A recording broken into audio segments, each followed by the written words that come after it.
ኦኬ in this video የማሳያችሁ ሰኞ ማክሰኞ የሚባለውን ጨዋታ እንዴት አንድ አማርኛ የማይችል ሰው መጥቶ ሰኞ ማክሰኞ እንዴት ነው ስቴፑን ቅደም ተከተሉን እንዴት ነው የምትጫወቱት ብሎ ቢጠይቃችሁ እንዲህ ብላችሁ ያስረዳላችሁ how to play ሰኞ ማክሰኞ the first one is drawing the grid ነው first the children draw a grid on the ground with a stick or chalk. Each box represents a day of the week, starting from Sanyo or Monday at the bottom and ending at the top. አንደኛ ሜዳውን መሳል ነው። መጀመሪያ ልጆቹ መሬት ላይ በዱላ ወይም በኖራ ሰንጠረዥ ይስላሉ።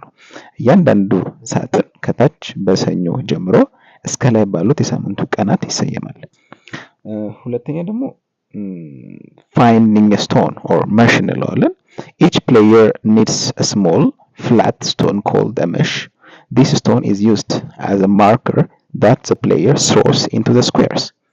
ሁለተኛ ሙሽ መፈለግ ነው። እያንዳንዱ ተጫዋች ሙሽ ተብሎ የሚጠራ ትንሽ ነጠፍጣፋ ድንጋይ ያስፈልገዋል።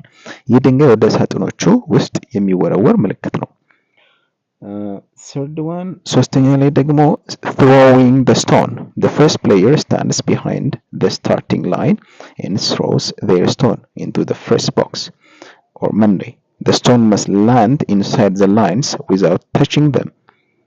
ሶስተኛ ድንጋዩን መወርወር። የመጀመሪያው ተጫዋች ከመነሻው መስመር ጀርባ በመቆም ድንጋዩን ወደ መጀመሪያው ሳጥን or ሰኞ ይወረውራል። ድንጋዩ መስመሩን ሳይነካ በሳጥኑ ውስጥ ማረፍ አለበት። The first one is hopping through the days. Hopping through the days, the player hops on one foot into each square, skipping the square that had the stone in it. When they reach the double squares, usually Thursday and Friday, they can land with both feet. አራተኛ በቀናቱ ላይ መዝለል ነው። ተጫዋቹ ድንጋዩ ያለበትን ሳጥን በመዝለል በሌሎቹ ሳጥኖች ላይ በአንድ እግሩ ይዘላል። ድርብ ሳጥኖች ብዙውን ጊዜ ሐሙስና አርብ ላይ ሲደርሱ በሁለት እግራቸው ማረፍ ይችላሉ። አምስተኛ picking up the stone ነው። Picking up the stone after reaching the top and turning around, the player hops back. They must stop at the box before the stone, balance on one leg, pick up the stone and hop to the finish line. አምስተኛ ድንጋዩ ማንሳት። በመጨረሻ ላይ ደርሰው ከተመለሱ በኋላ ወደ ኋላ ይዘላሉ። ድንጋዩ ካለበት ሳጥን በፊት በመቆም በአንድ እግር እየተመጣጠኑ ድንጋዩን ያነሳሉ። ከዚያም ወደ መነሻው ይዘላሉ ማለት ነው። ስድስተኛ owning a house. If a player completes all the days correctly, they stand with their back to the grid and throw the stone over their hand. Whichever box it lands in becomes their house or ቤት ማለት ነው in Amharic. No one else is allowed to step in that house.